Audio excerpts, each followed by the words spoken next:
dog, you are the man now. Dog, you are the man now, dog. You are the man now, dog. You are the man now, dog. You are the man now, dog. Hey everyone, welcome to You're the Man Now, Dog, the improvised conversation comedy podcast with me, Dan Lippert. And me, Ryan Rosenberg. You know what we do if you're listening, or maybe you don't. I don't know why I assumed that. You might be here for our guest Hey, listen, today. you know us, you love us, and we're back. As if there's so much to introduce also. You'll get it if you don't know it. If you're here for our guest today, then you know them from Off Book, the musical podcast. Improvised, the word improvise is in there also. Zach Reino. Hello. Hi. And Jessica McKenna. Here she is.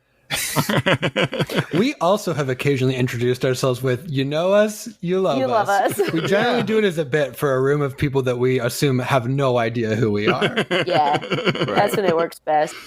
Right.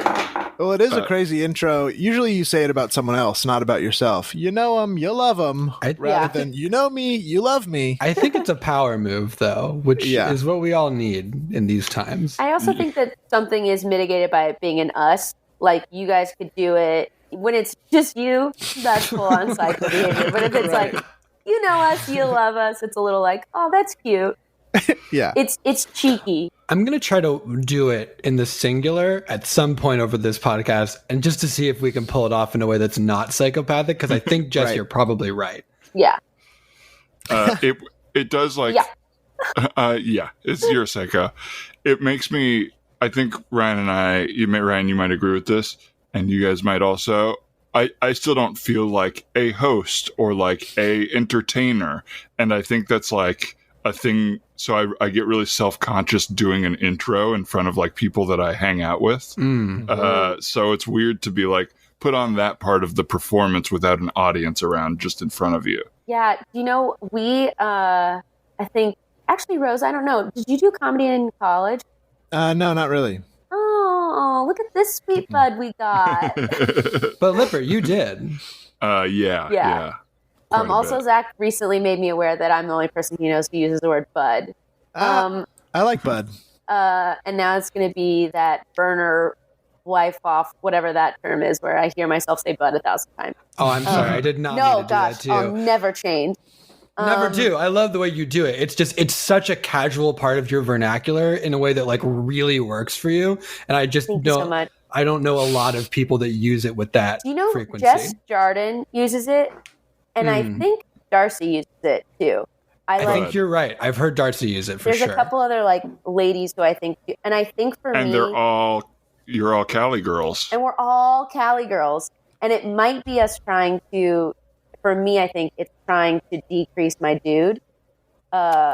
It's a non-gendered one. Bud is less gendered than dude. I've stepped up y'all for the same reason a lot Me in a way too. that I've never said the word before. Yeah, you and me are saying y'all all the time now, and I'm typing it because it just feels safe. It's nicer than guys. But I think Bud has taken a similar. I still say dude because I still think that dude doesn't have to be intensely gendered. So I'm like, it's on a phase out for me. It's on an occasional, and Bud I think has taken some of the dude weight that it needed to in my vernacular. But all this to say, that made me think of doing comedy in college where you're doing short form and there's so much more hosting.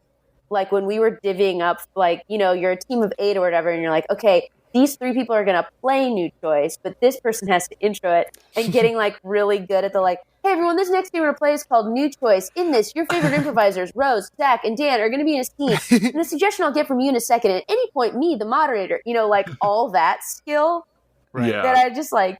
Introducing rules for a comedy For an scene audience, as entertainment. Yeah. Was your Dan? Was your college team long form or short form? I started at the University of Arizona on the Charles Darwin experience, which was short form. Okay. And then when I got traded to USC, when I transferred to USC, I joined Second Nature, which was UCB style long form. So when you were like old enough to be the person hosting, you were at long form, probably. Yeah, I think I hosted a couple Charles Darwin. I think we switched off the hosting duties.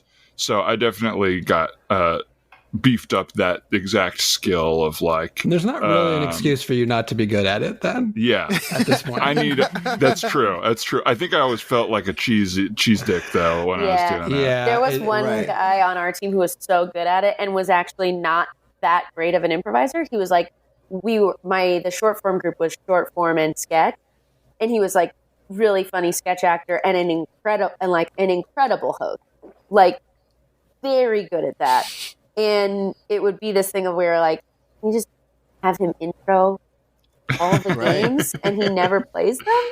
He's not that great at them, but he's very good at like getting a crowd hyped to watch genre roller coaster. Yeah, is there a way to couch that in a compliment? I don't know. He was like an upperclassman to me, so I certainly did not have that authority, but it was like, we all do that. It is like a close but separate skill. Like I would never really want to see Conan act in a movie.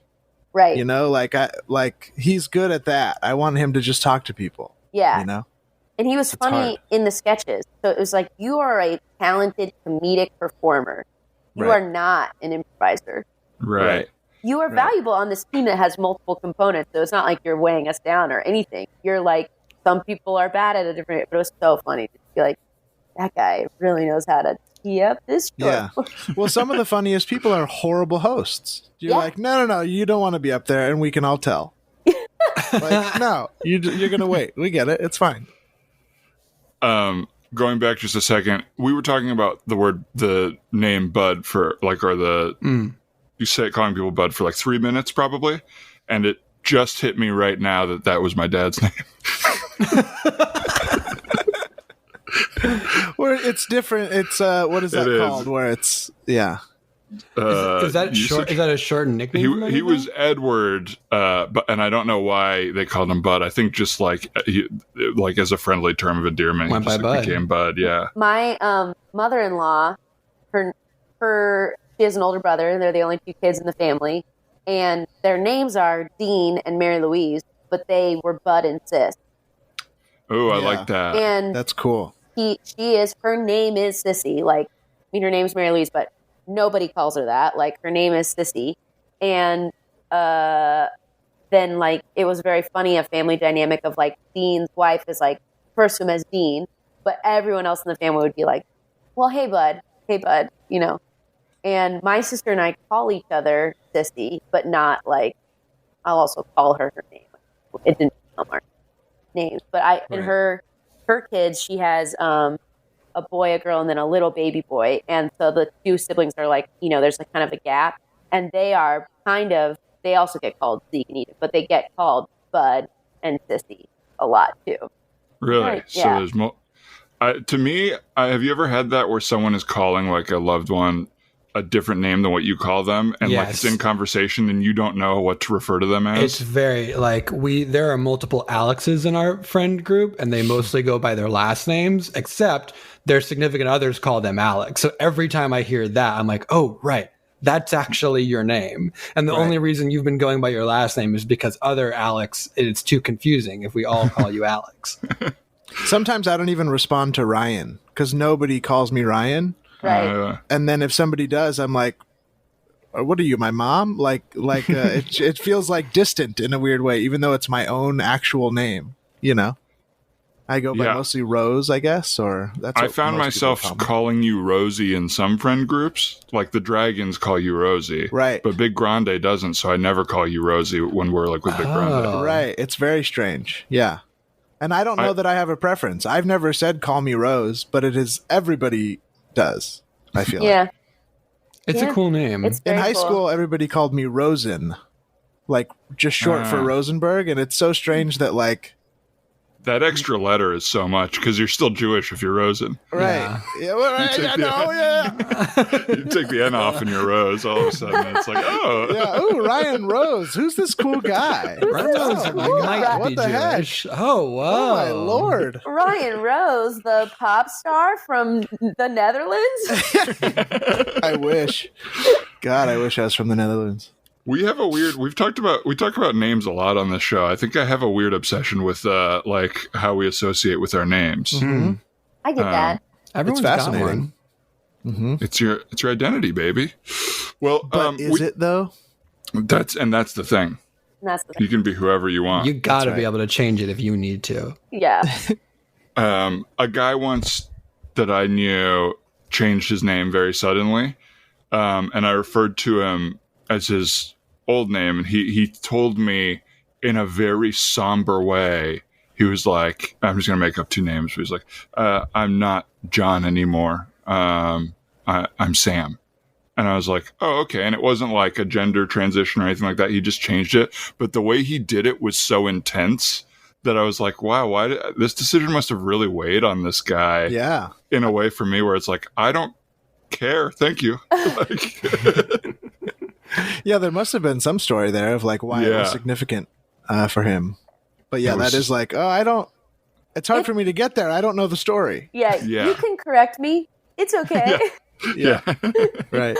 I had a friend, he's still my friend, but he was very much went by last name in college.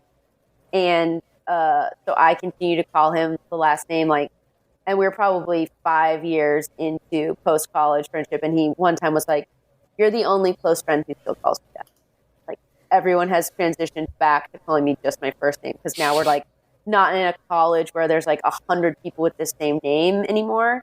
And I was like, oh, okay. Should, But it was should similar. I stop? Yeah, He was I like was like- kind of mad about it. Yeah, he was like, I'm not really into it anymore. And I was like, okay. There's like I've been on the end of that where I'm the one talking, where there's an intensity that comes out of you when you're explaining something that you've obviously been holding on to for a long time that you can't control, where I it's know. like finally coming out. It's like, oh, this meant a lot to you, and I was just calling you this. Yeah, I do not hold it against them. People get to be called by the name they want. It was just the same But thing. I it's was like, the, oh, you don't have to like, you can just say, you yeah. can call me, I preferred if you called me this name. I wish you had told me 2 years ago. Yeah. I'm so sorry. Like, I had no idea. I hear it. I feel for people who that is, like you were like saying, they have the story, but you don't. You're like, okay. Yeah. Yes. I had not an inkling of an idea here. Well, we decided for this episode, Ryan and I were talking, and we've been doing a lot of different cooking. Obviously, since we're all sheltered at home, some people are better and more attentive than others. And so we decided to try to do a little chef's table today where we all talk about some recipes we've been working on and our experiences making them. Ryan, did you want to start with that banana bread? Sure. Yes. Or any recipe? We could also go by course, maybe, if that's more of a dessert. I don't know. Right. Whoa. Right. Well, I guess I'll get into it. I've been making banana bread because it's fun and easy, and anyone can do it. And it's a breakfast food, so it could easily go first. It's like a breakfast food and a dessert, which is wonderful. You know, you can treat it however you want. But I make one that is full of brown sugar because I like that extra sweet, and it also has a lot of bananas. More bananas and brown sugar, I think, is better than less bananas and white sugar, if we're being honest. So it's great. It's nice because you just mash up bananas, add like flour, sugar, and salt, and whatever baking powder, and you call it a day. Should I screen share this little thing? I would love it if you would do that. Okay, for so me. here's what I'm. Brown If you're sugar watching is our just its video- own great, lovely flavor. Yes, I can This is from screen- All Recipes. I Is can everybody screen seeing capture. this? Yeah. Wonderful. All Recipes brown sugar banana bread. Recipe shared by the D family. It's moist. It's supple. You can add chocolate chips or nuts. It's got 4 ripe bananas cut into chunks, 1 1/4 cups of light brown sugar, half a cup of butter, which is basically a whole stick of butter, an egg, some cinnamon, vanilla, all the stuff you expect, flour, baking soda. It's simple. The one thing I've really learned with banana bread is you don't want to overmix it. It's like a quick, simple bread, I've heard, and you want it to stay like cakey, not like you don't want too much gluten to form. If it turns like too much of a bread, it gets like hard and tough. Okay. You want it to be soft like a cake. So Is that a general rule? Work cake less, work breads more. I don't know, but I read this about banana bread specifically. I think I'm it going to is. say yes. It's Yeah. and I have no information Well, here, but I would love for the teacher. I would love to log that in my mind as baking knowledge. I'm going to can we- say that's 100% true. because you don't want to over whip egg when you want light airiness for a cake. And most bread don't have egg. And so what you need to do is develop the gluten by kneading it. So yeah, I think underwork anything that you that isn't a bread but needs to rise, like light. Cakes. You want to keep them light and fluffy. My mom has said that to me my entire life. It's like, do not overwork that egg. Don't overwork that egg. What great advice. Yeah, but bread, you got to get in there. That's why people are like kneading it in several stages and proofing it, because otherwise it won't develop that gluten. Right. That's what makes it rise. And in the other one, it will kill it from rising, maybe. Yeah, because breads are rising from yeast, and a lot of cakes are rising from baking soda, baking powder, and the whip of the egg.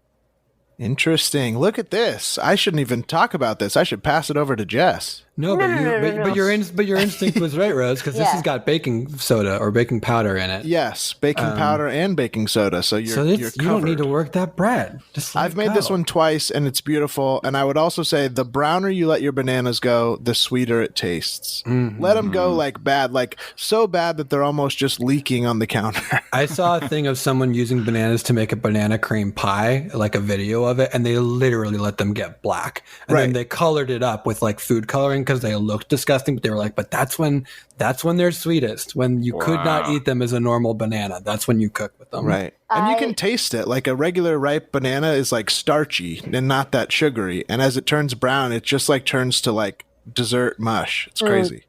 I love getting a real dead banana, popping it in the freezer, and then reconstituting it for a smoothie too. I was like, then it becomes like, did I put a whole scoop of vanilla ice cream in this? No, just a dead banana.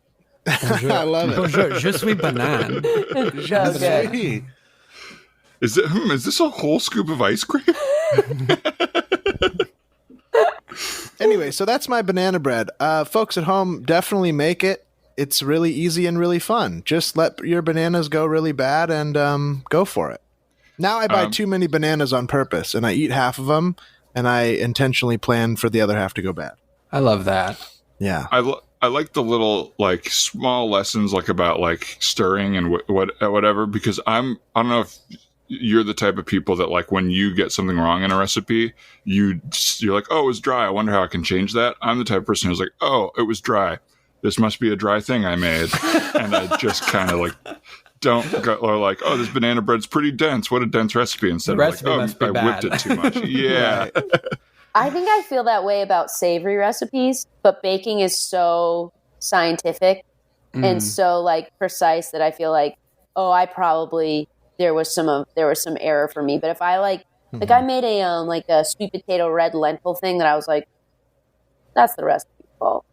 I put a bunch of stuff in a pot and let it cook for like the amount of time it said on the thing. Exactly. With fire under it. Like if the fire didn't do it, I'm not going to change the fire. Yeah, exactly. Like that's what I love about cooking though, is that it is like real alchemy, or like real, like messing with real things and figuring it out. Like you can have the same ingredients and cook it and it tastes horrible, or do it wonderfully and it tastes amazing. And that's like so fascinating. It's never been more clear to me. Jessica recently got me into watching Gourmet Makes on the Bon Appetit Test Kitchen with Claire Saffitz. Is that her last name? I don't know if it's Saffitz or Saffitz, but that's anyway, Saffitz. She's basically remaking Cheetos or Pringles or Twinkies with the stuff in the Bon Appetit Test Kitchen. And it's never been more clear how much science goes into like the people that actually make food, because she's like making dough and making slight alterations to how much,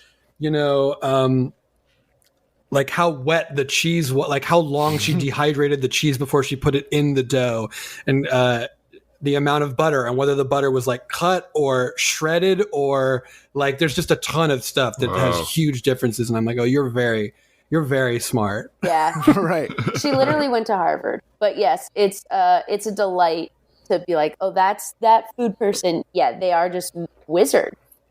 Being a food scientist is a career that like I could get behind. Because cool. Like science in the abstract is uninteresting to me. Like being a chemical engineer is nothing to me, because I like the idea of science isn't enough. I need to be able to eat the science after it. Then I need to be able to eat the science. Yeah. So yeah, I've this is the 5th school I'm doing an interview for. I know it's looking like I'm going to get waitlisted, but I am just a huge fan of the sciences, and I know that you all, have a strong focus there, great faculty. So I'd love to come to Yale if that's an option. Well, great. Yeah. I mean, this is an interview, so this will play into your application, and we assume that if you're here, you'd like to go to Yale. And I just want to.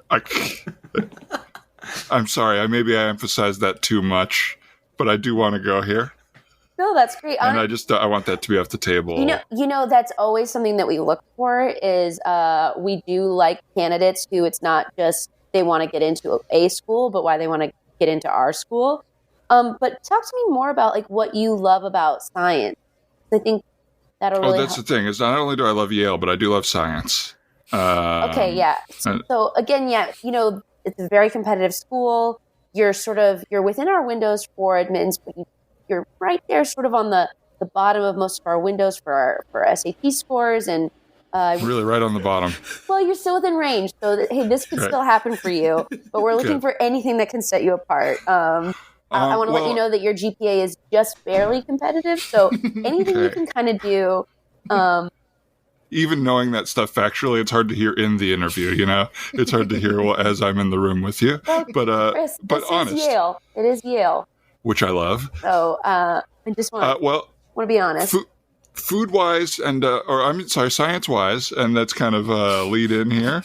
The stuff I'm a fan of is anything in science you can eat. I am. That's my science. Is the science of the kitchen. The laboratory is my kitchen. The Bunsen burner is my burner in the kitchen on the stove, and my beakers are my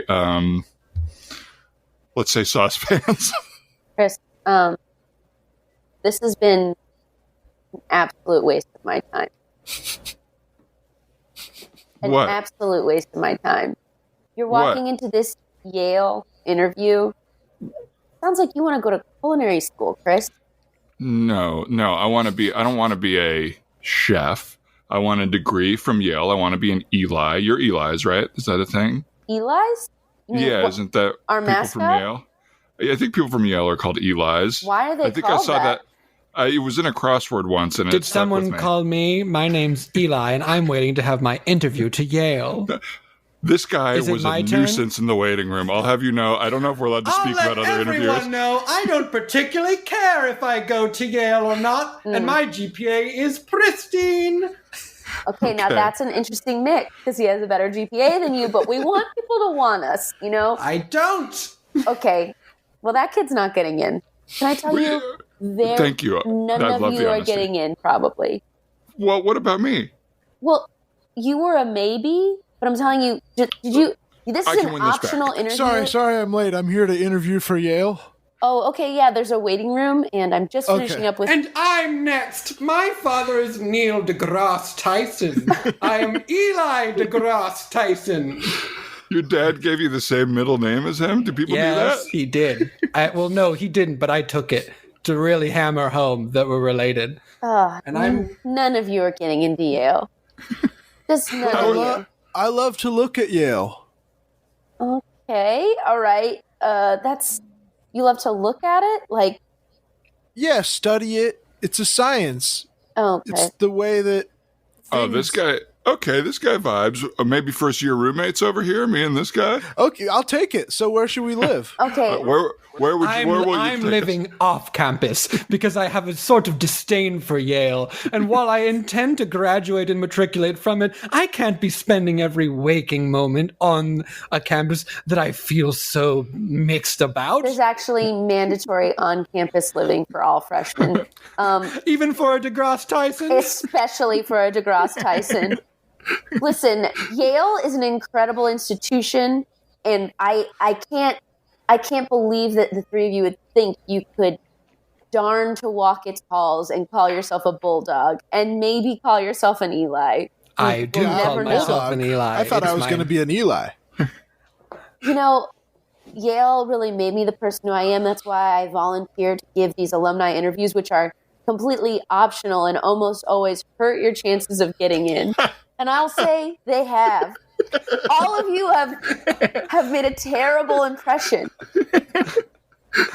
Chris, I need you to go to culinary school. Eli, we don't want you. I'm breaking up with you before you can break up with us. That was my plan. And you can't study, Connor, you can't study Yale as a science, okay? Were you scheduled to be here, Connor, or did you just come in and say you want to go to Yale? Well, I was late, but I didn't have an appointment. Then you didn't. But I could tell when I got here things were already happening, so I figured I was late. And then you didn't. And I can't. And you're supposed to. You know what they told me? They said, Kristen, when you do these interviews, you're going to be shocked because every year the pool is more and more competitive. And you're going to come away with the realization that you probably couldn't get into Yale if you were applying now. But you three dweebs have been quite the opposite. None of you could have held a candle to me and my classmates' class of 1998. We would have laughed in your faces if you tried to be Eli's. Well, then you must underestimate us because we'll start our own Yale if we need to. Please start That's your own right. Yale, It's please. called Hale. It's called. It can't. It's called Hale, I guess. I was going to say Well, it we should be could call it called something Yale. else. Well, it should be it should be called Yale if we're starting our own Yale. Yale 2. Yale 2. 2. The Halening. Good luck to you all. Oh, and by the way, if you ever have kids, or if maybe you already do, I already have 3. and they, okay, well, if any of those 3 rugrats want to come to Yale 2, the Halening, I guarantee you we will let them in because we're not petty like you. Yeah, and Yeah. 1998 called Nobody Cares. That's right. 1998 called to tell you that nobody cares about it. 1998's over itself. Bring, and you're bring. still... Oh, sorry, I have to take this. Hold on. Who is that? Oh, it's 1998. Oh, I'm sorry. I just hung up on 1998 because they called and I didn't care. You know what? 1998 was a great year, and you all missed it. Bring, bring. Hello? Oh, it's Monica Lewinsky. She said even she's moved on from 1998. Okay, I gotta go. You're the man now, dog. Oh yes, we say you're the man now, dog, to edit the scenes. So feel That's free great. to feel free. It's better free. than clapping into a microphone. Oh, is that what y'all do? No, No, never. We would never. we would never. We say off book. Good. Did you guys went to college? Yes. Where did you guys go? I went to Northwestern. All right. I went to UC Irvine Claire Trevor School of the Arts. When we Ooh. want to be fancy, I say that, but really I just went to UC Irvine. Nice. Is Who's that a Claire Northwestern? That's an excellent question, Dan. She's an actress. This is a Northwestern behind me. This is a T-shirt quilt my mother-in-law made, my husband, and he also went to Northwestern. Oh, cool. What's a t-shirt quilt? I assume it's a quilt made out of t-shirts. That's right. Cool. Old shirts. I love it. How cool. Yeah. You know, when you got a bunch of sentimental shirts and you're like, I ain't wearing these shirts from my senior year production of Guys and Dolls, but it feels sad to throw it away. You turn it in to a shirt quilt.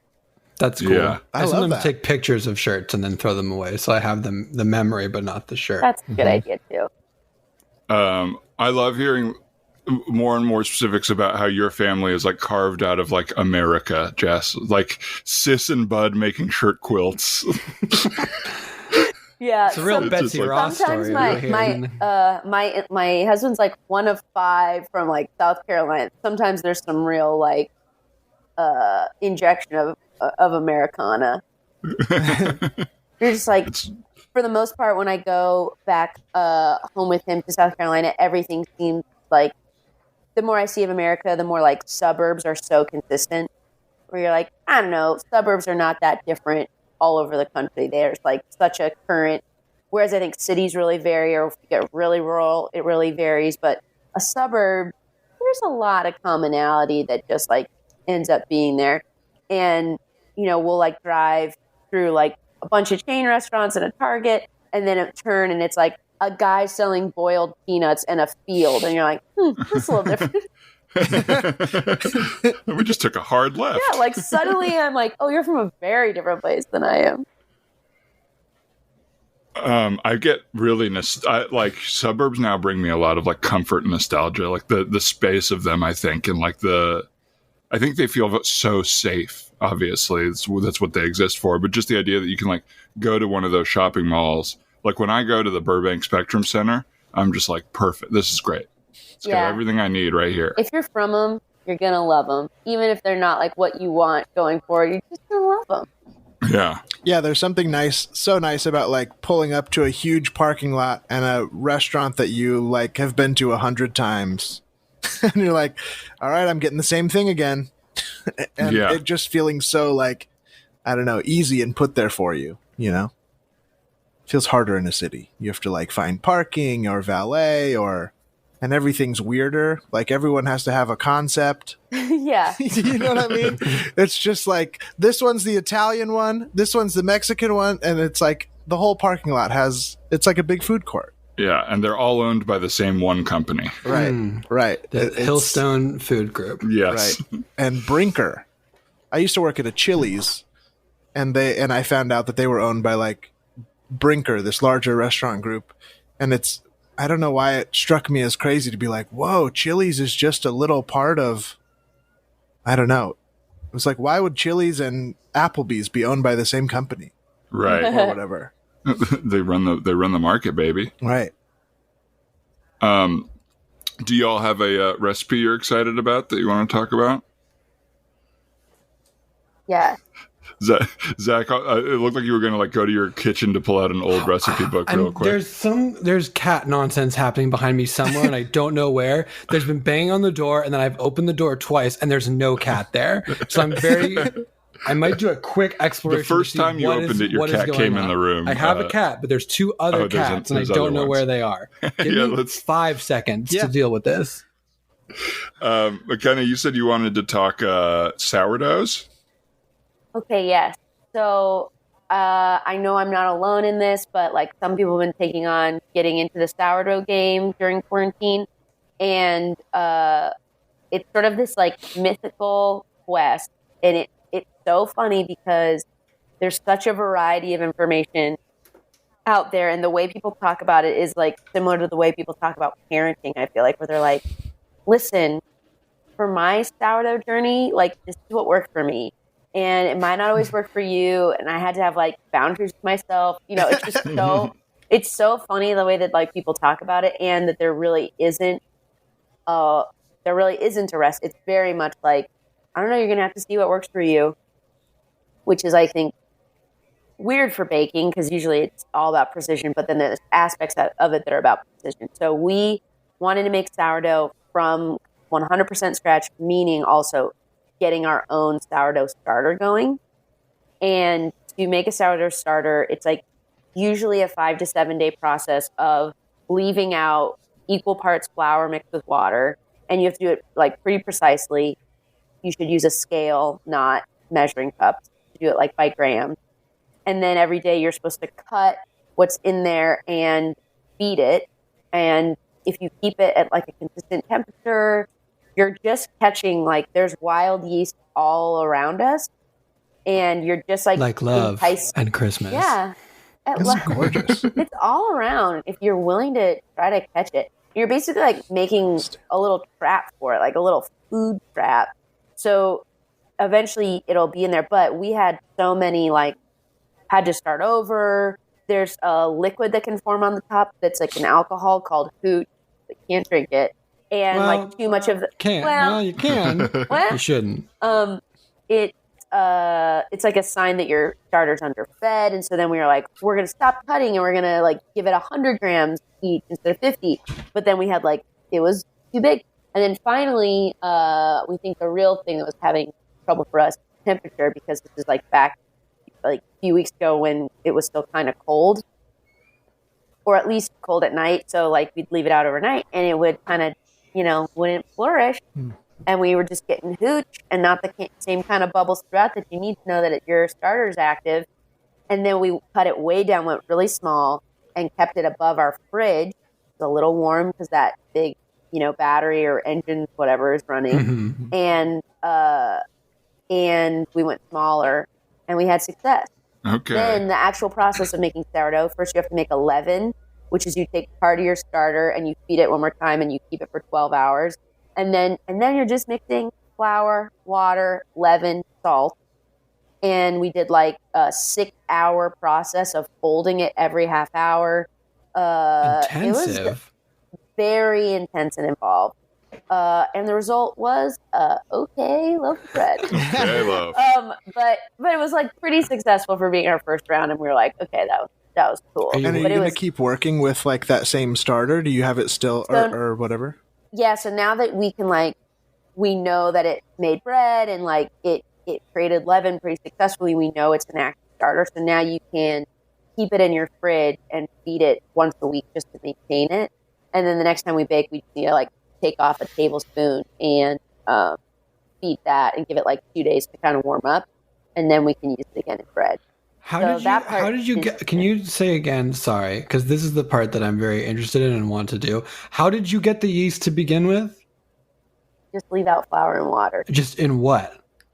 Like a small glass block, and then also sometimes if you cut and feed, you maybe should put it in a fresh thing, or I did several days of it in a mason jar. Okay. Wow. That's cool. And when you say you're feeding it again, what are you feeding it? 50 grams of flour and 50 grams of water. Cool. That's it's so wild. You seem so knowledgeable about it. You really have messed with the science and we got in there, man. And with flour shortages or everything being a little hard to get, and Morgan has twice made pasta from scratch, which was a delight. We were also approaching a moment where we were like, how much flour can we throw after this? This is good flour after bad. But eventually we're like, let's do this one more thing. Let's try the above the fridge thing, which Morgan had seen a couple people recommend. But truly, he did most of the research. I would say 20 different articles, 4 different videos, and nothing is exactly the same. You'll see some consistency, you'll see consistent themes, but people really come at it different ways. And we're using all-purpose flour. We probably have more success with bread flour, or some people do they'll do 80% bread flour, 10 or 20% rye. Getting something in there that'll make your bread more flavorful. I mean, it's wild.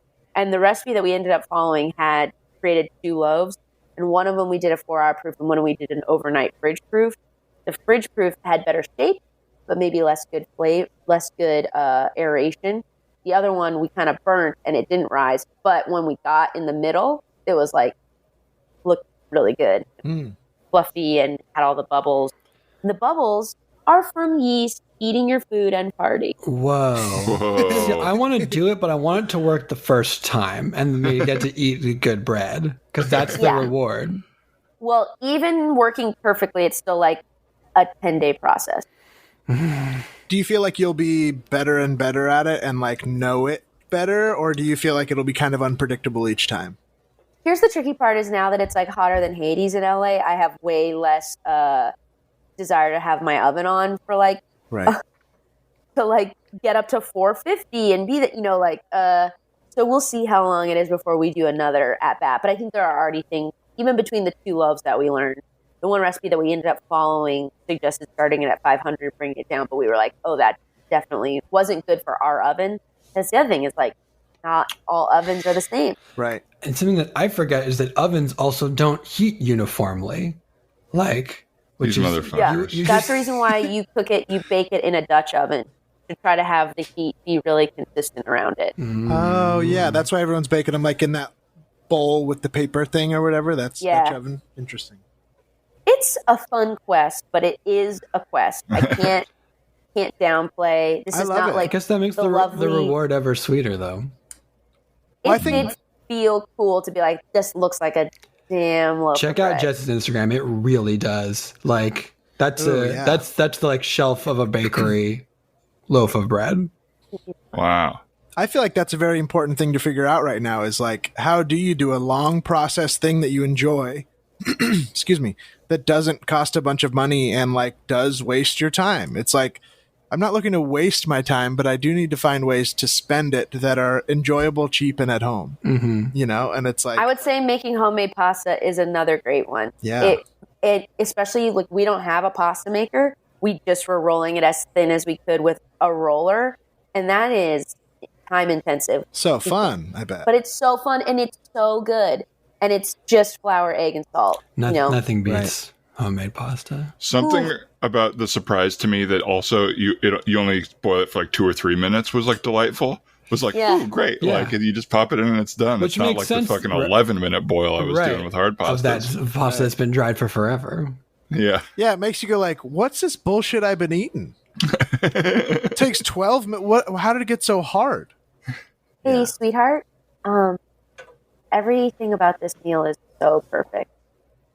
Oh, wow. That's awesome. That's exactly what I was hoping for. You were really able to make our anniversary really special. Thanks. I'm glad. This has kind of left me with this feeling, though, that I'm kind of struggling with, which is that, like, what was all that bullshit I ate before? And And, like, my whole life until this meal was, like, a real waste.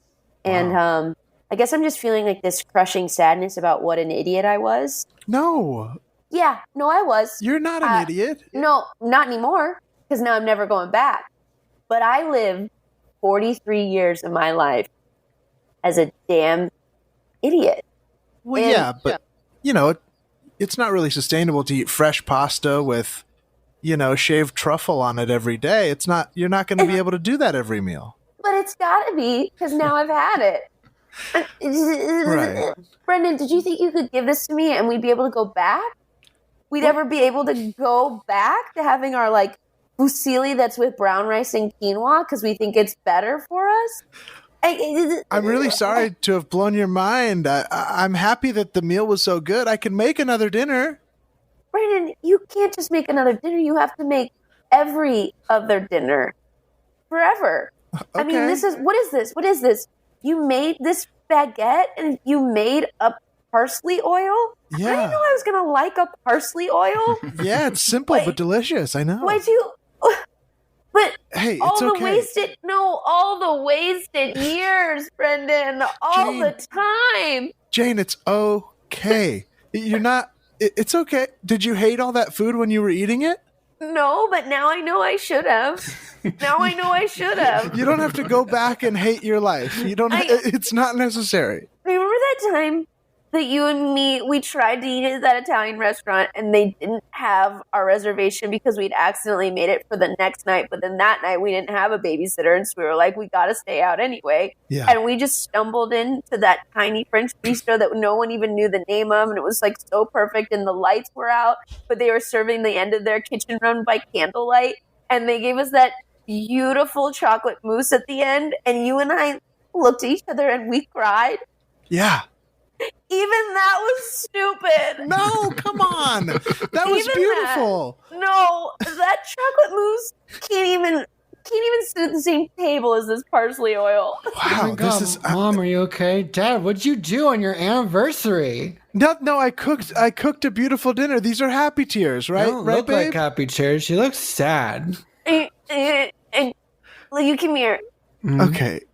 Daddy. Come here. I have to tell you something. Okay. Everything you've eaten is bullshit, What? and you're a little idiot for eating it. What? No, hey, no. Even you don't- gushers? No, gushers are smart. Daddy, you come here. You come here. You try. Do you know that you can make Alfredo without cream? That you could just use pasta, water, butter, and cheese? That's what your father did, and then he shaved Yeah. the mother trucking truffles on top. Is that the white pasta with the white sauce on it? You try this, and you compare this to that shit, that trite, shrivelly shit I've been giving you. The Kraft macaroni and cheese that I love so very, very much? Yeah, get ready to hate it and hate me. Okay. You No, just try this. We love you, honey. Ooh, he slurped it. Must be Did- good. Dad, Yeah. did you make this? Yeah. And you Do could have like been it? making this? Well, yeah, I can make it whenever you want in the future. I'm happy to make Idiot. Oh my God. I'm a fucking idiot. I've been No, you're wasting not. every moment of my life. I ate a peanut butter and jelly sandwich for lunch every day for 6 years, Dad. 6 You're 12. years. You don't have that much to regret. You're not an idiot. I've wasted my time here, and I don't deserve to spend another year on this planet. I have wasted how I'm Merry so Christmas, sorry. everybody. I'm glad the family could be here for Christmas dinner. I made the traditional ham, and I'm very excited to share Christmas with everybody. I'm very I've excited to missed throw you it all. out the window, Thanks, Grandpa. Dad. This looks delicious, right? That's what we're going to say. This looks delicious. You said yours louder, but the other one was meaner, and that one is the one that I heard. Listen, Pop, we are happy to be here with you for Christmas, but we have to tell you that your ham is a damn tragedy, and we're not going to eat it. I'm going to eat some. Where do Is you this a roadkill? It belongs in the middle of the street, Grandpa. This boy needs to learn some respect for his elders. Oh, don't you get up. This boy has learned respect for himself and his palate. You need to learn respect for the 5 sections of my tongue, you old idiot. You know that? 5? Old idiot. No, that's the one I'm more mad about. Old idiot. Stay seated, Dad. I don't want you to get in a Don't physical altercation make with me my son. Get up. Well, I don't want to get in a physical altercation with my Good. grandson. Then we're all on the Sweet, same page. sour, That doesn't mean it's not going to happen. umami, spicy, and that little extra something that you Why are can you? only- No offense. I don't want to make this about me, but why are you guys making my life so hard? I gave this to you. I'm happy to cook for you again. Why are you so angry? Because you're making us eat not your food, Dad. Yes, Brendan, you know that since our anniversary, we've not gone to a restaurant. We've not had anything other than the delicious food you can prepare for dinners. We had to compromise on lunch and breakfast because it was untenable. But you've cooked every dinner for us for 4.5 months, and you know we love it, and we can't go back. And now Grandpa wants us to eat roadkill at this pretty table. It's a pretty nice looking ham. Beautiful ham. We have extra because your grandmother decided to do an Italian Christmas this year. All right. And so the one we have has to be better than hers and nicer. Let's please be respectful of the work I put into Hey, this. let's all not right? compare Christmases. We chose to be here with you, okay? Okay. I just wanted to make sure that it was a choice and not a financial issue or anything like that. Are you telling me that we could be at your mom's having a feast of 7 dishes, Brendan? Yeah, and she taught me how to cook.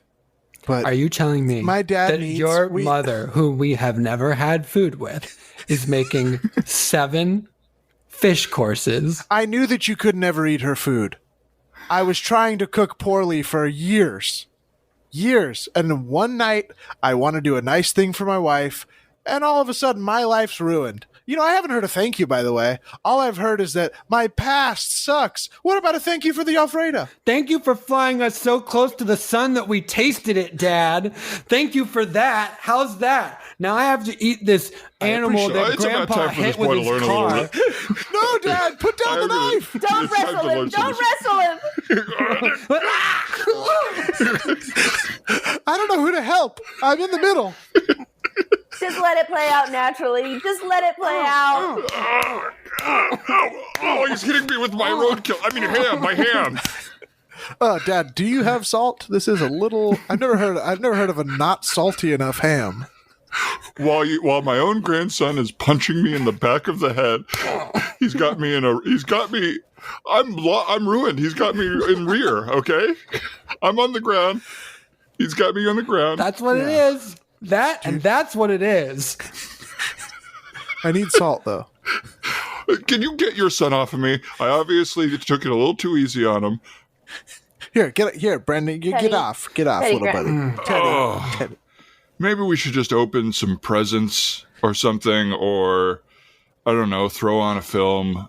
Let's throw on a film. It's Christmas. Let's just throw on- Let's It's Christmas. Let's throw on the film that Let's we watch throw on every the film. Let's throw this food into the garbage or the street, wherever we want to go. year. Teddy, all right. come on. Round 2, motherfucker. No. Get it! Come get it! Oh, Teddy's got the upper hand now.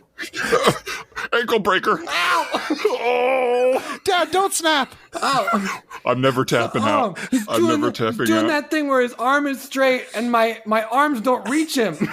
I'm swinging and swinging. But I'm not swinging up. I'm only swinging directly. Here, Just calm strap down, down, calm Teddy. down. Just I strap made a down. corn souffle. I made a corn souffle. Calm down. Thank you. I didn't want to bring this out, but I knew something was going to get you riled up, and I had to have a little treat to calm you down. Good and thank you. Good and thank you, and You're good. welcome. You're welcome, Good sweeties. and thank you. Someone maybe- throw on a film. I'll put on a film and maybe. No, how about this? That's not what I said, Grandpa. Uh-oh. He's on the table. Throw on a film. Oh man! Oh, he's got your dad's head between his legs and he's flipping backwards. You're the man now, dog. He's calling for it. Does the family want me to kill him?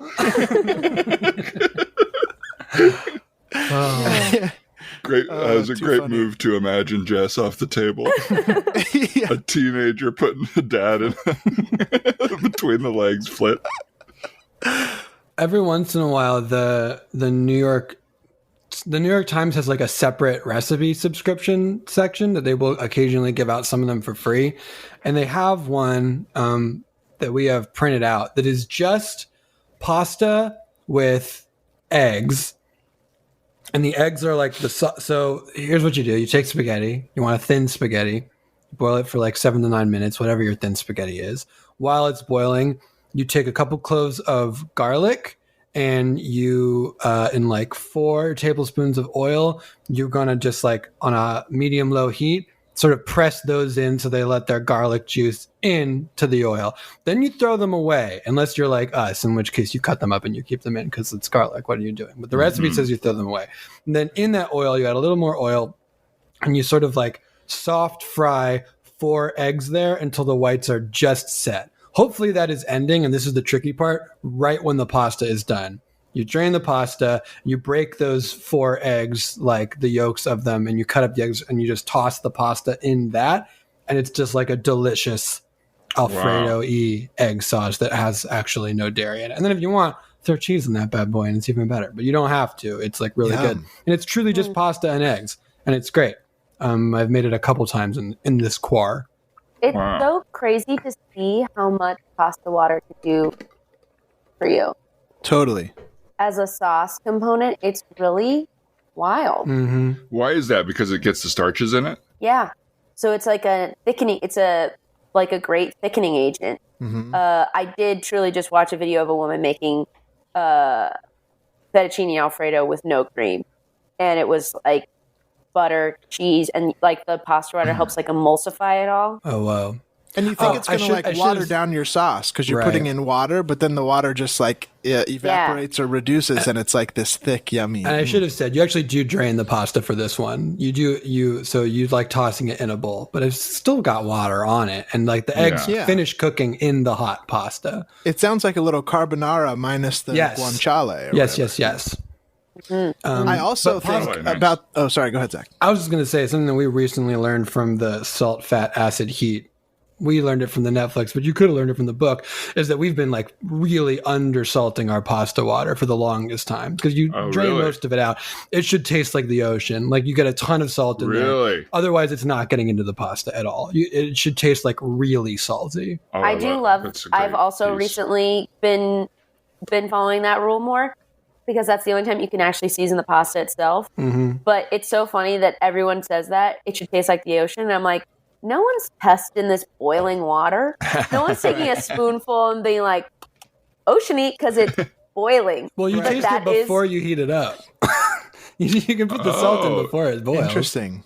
But they won't be all like dissolved. You know what I mean? Like, You can get, yes, not all the way, because as it heats up, it dissolves more and more of the salt. Right, but right, I get it really, really salty before the fire even goes on. And that's when I taste it. And then I'll taste it when it gets hot. But yes, pouring it into a roiling boil and being like, it tastes like the ocean. And I'm like, right. You're not no one's tasting that water? Right. They're like, well, I do this every day, so I know what it ends up tasting like, but I'm not tasting this. They should definitely say that. I mean, guys, you know me, you love me. I'm putting some of that boiling hot water into my mouth. That's just how I roll. Got it. Whoa. That guy. You know me, you love me. I would also say, just to cap this off on our little water thing, I think it's a great way to season all your pasta, because if your water is really salty, then you add some of that pasta water back in. It like really naturally flavors up the sauce too, rather than having to put in like fresh flakes of salt that then have to like redistribute whatever. Yeah. Like seasoning with the pasta water has changed my whole pasta game. It's especially so much true, better. I think, with the fresh pasta stuff. It's like, so good. Mm-hmm. Yeah, it's yummy. I'm very, I wouldn't say very interested. It is interesting to me how different cultures approach eggs and what we find to be acceptable to do with eggs. Because I know, like, on pasta or a lot of, like, Japanese dishes, you'll put kind of raw eggs on rice and, like, look at it cook. But, sorry, I was just about to say this. Japan treats eggs differently than we do. Like, the eggs that you buy in the market in the States are generally if the shells are treated at all, they are stripped of a protective coating that the eggs in Japan still have, because we polish them and want them to all look like uniform and stuff or whatever. So some of the stuff that they do with eggs in Japan is actually not safe to do with eggs in the States. Really? Yeah. That's why I'm sick all the time. Yeah. Isn't that also why our eggs need to be constantly refrigerated? Because you like zap them, so you... Like, most eggs are never refrigerated. No, you don't need to be. You can leave them out. Yeah, if you had, like, backyard chickens, you could keep those eggs in a basket on your counter. But sometimes I'll buy eggs from, like, the farmer's market, and they'll be like, refrigerate these, but I don't know if that's just because that's where they're buying their cardboard things that the eggs are stored in. But sorry. There's, like, a Japanese egg dish that I've always really wanted to try, which is just, like, you make rice, then you crack raw eggs on top of it, and you stir it up. But I've never had it. It's not safe here. It's not safe at all. Well, I still don't. I guess I don't. I don't understand the science of what we do to the outside of it that makes it not safe on the inside to do that. How we treat it. I think it's like by eroding it to make it smooth, the temperature or whatever on the inside of the egg is now fluctuating more than it would be naturally, which is why it needs to be refrigerated. Or what it's a fantastic answer. It's more susceptible to the outside, the elements. You know what that was? That was some Yale food science. You know him, you love him. Hi, I'm Yale Food Science. That's an improv character name if ever there was one. That I won't do a scene as, because we've done it before. Right. Literally. Hey, everyone. I think it's really cool. I think it was a great idea for us as roommates to like get chickens and have our own eggs. It's like, I agree, I love it. We're all taking great care of the coop. The chickens are healthy. They're making eggs every day. That's great. I just wanted to sort of talk about the way that we've all been treating the eggs on like a more spiritual level, because I feel like we're actually not on the same page in that respect. Does that make sense? Really? Yeah. Really? I've been loving the eggs. I've been loving the chickens. I didn't know you were upset. Well, it's the way in which we're sort of loving the eggs and the chickens that is sort of making me like a little.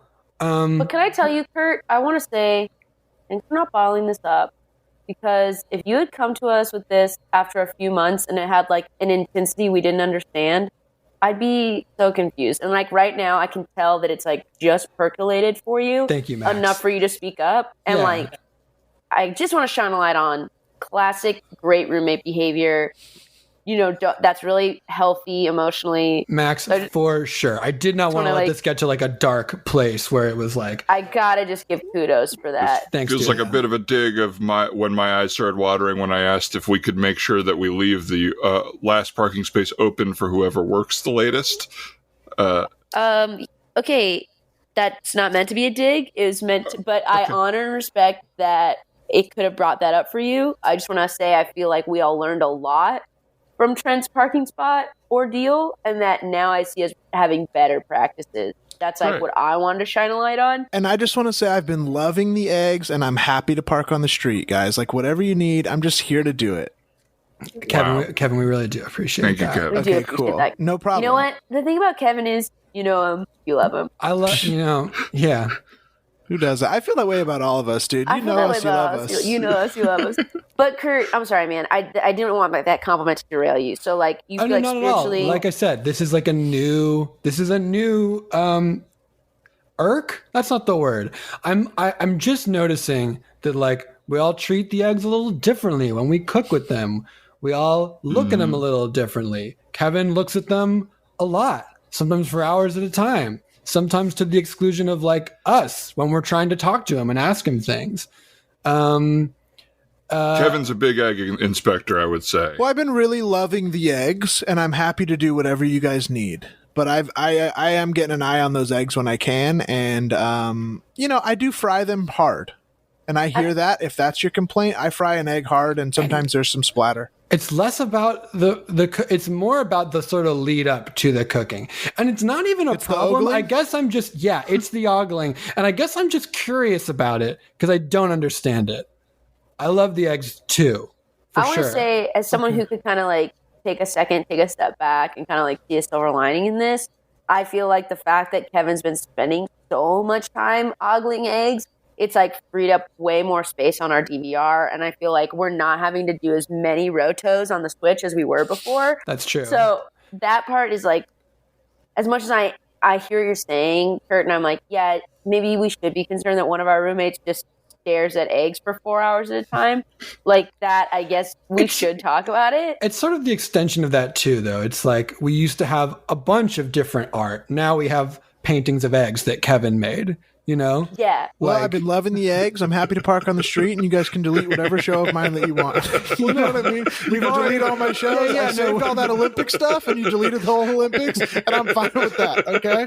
But I just want to be able to look at the eggs. Is that so wrong? No, man. We made a compromise a while ago that you can only have 2 Olympics. You can only have 1 Olympic saved at a time. Okay, well, then I choose the Bob Costas special. Okay, but there's just like a lot of, like when you save the Olympics, like we were all going to have one show. Like I have the most recent season of Burn Notice at all times. But when you pick it's long, but it's not long compared to the totality of one Olympics because there's a lot of sports and a lot of rounds of that sport. And we let you keep it, man, but you can't have a winter and a summer at the same time. Like that was where we had to draw the line. I'll be in the kitchen. I just need a break. I'll be in the kitchen. He's going to look at the eggs. He's looking at, you see what I mean? Look, this is tough because most of our he's looking at him like a hen. He just mouthed wow. Wow. These are really smooth. So many of our issues with Kevin have gone away because of the egg thing. So it's tough for me because life in the house is a little better, but also it feels like there is something broke in his brain. I'm worried about him. I want to come back into the living room and say I'm sorry for flipping out a little bit. And listen, it's fine. You can sleep in my bedroom. I'll park on the street. You can delete whatever you want off the DVR. You don't want to sleep, Kevin. You can have my direct deposits. But this is an egg household, and that's important to me. Do we not bond on that anymore? No, I guess we just want to make sure you're okay. Like let me. Well, yeah, my back hurts a little bit, and it's hard to walk in from the street. But otherwise, I'm fine. Why does your back hurt? Because I don't sleep on my bed anymore. Well, none of us are sleeping on your bed, though, Kat. Like, we didn't ask you for that. You were like, you can sleep on my bed. Just let me look at the eggs. You're sleeping on the floor by the refrigerator. So that you can on a mat on the floor. We don't need your bed. Well, it's an egg crate. It is an egg crate. It's not a mat. You can't by any definition I'm call just it a like mat. them. I'm just like them. Oh, buddy. I'm just. Hey, why don't you take a break and we'll throw on some Bob Costas. Okay.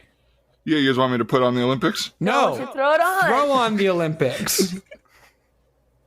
Okay. Throw it on. Hi, I'm Bob Costas. What is sport? Is that an egg on screen? No, that's Bob Costas. Bob Costas. Oh, yeah, the other thing I love. Yeah. Do you guys want me to make up? Let's make some popcorn or something. We'll snack a little bit. That'd be great. That'd be great. What is it to compete? Yeah, this is good. Have you guys ever had eggs on top of popcorn? No. No. You just let it cook What, from like the popcorn boiled? heat? You just crack some. I haven't either, but doesn't it sound pretty good? I mean, you can do anything with eggs. I mean, you just want to. Oh, Amateurs at the top of their game. amateurs at the top of their Sacrifice. game. Yeah, it's so crazy that Olympians are technically have to be amateurs. They're not professionals. They just can't get paid for it. Yeah. What about the basketball teams? Yeah, what do you think they had for The breakfast? dream team. Like, Kevin, that's not what we were talking about. Oh, okay. I thought we were talking about eggs. No, we were talking about basketball. No one said eggs. Right? Yeah, those are. When did you change into a shirt that says eggs, baby? And when did you get that shirt? Well, I made it. I should have known that. Yeah, I made it last night. I knew the Olympics was coming, so I made my eggs baby shirt. It's not coming. This is one that you recorded for a. And Kevin, why are you wearing your bald cap from your Professor X costume?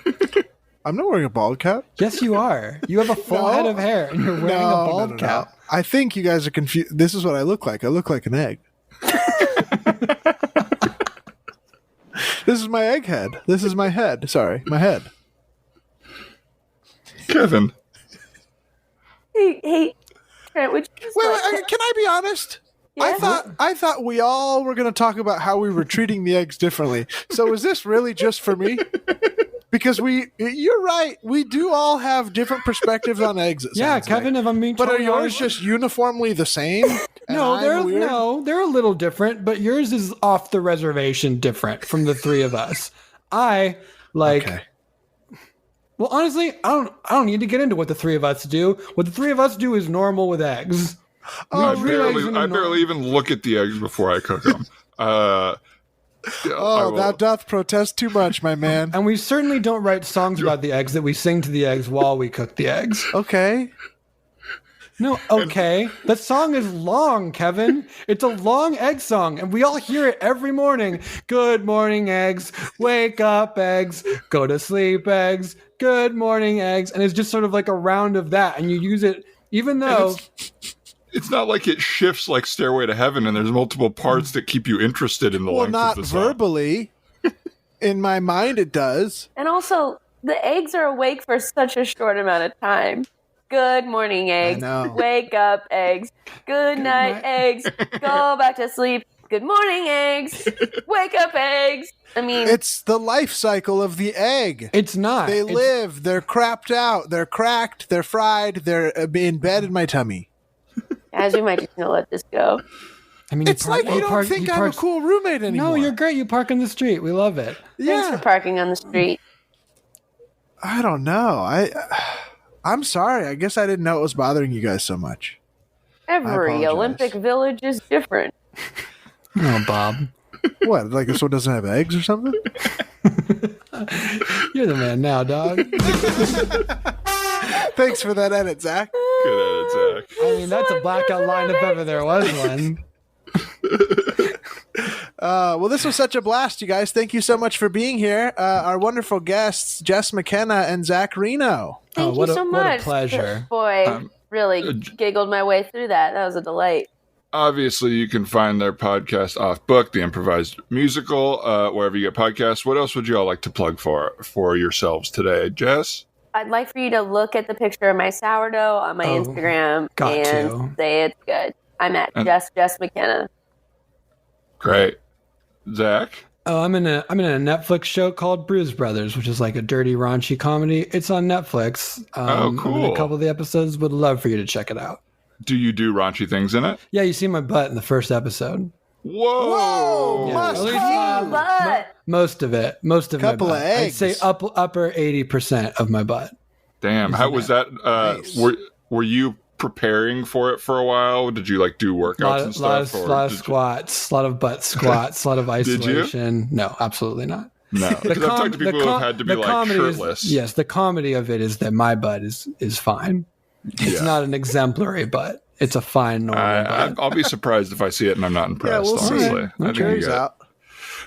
Well, thanks again for doing the show. And to our listeners out there, you're hearing this for free, probably wherever you download podcasts. If you'd like to hear extra content from this episode and other episodes featuring just me and Ryan, and extra content from other episodes, go to patreon.com/You're the Man Now Dog. We've got all sorts of stuff on there, and you can subscribe to our Patreon, be a part of our Discord. Anything else, Ryan? That sounds good to me. Well, thanks all of y'all. It was great to see you guys and laugh with you. You too. And honestly, great hosting, Lippert. Really good. Whoa. The way you wrapped it up felt Really good. incredibly natural. I think you're just thinking about it too much. That one was so smooth. Well, when it comes to podcast outros, you know me, you love me. I'm Dan Lippert, host of You're the Man Now Dog, signing off for Ryan Rosenberg, Zach Reino, and Jess McKenna. Good night and good riddance. Good luck. You had it. Good night and good riddance. Oh, man. Dog, you are the man now. Dog, you are the man now. Dog, you are the man now.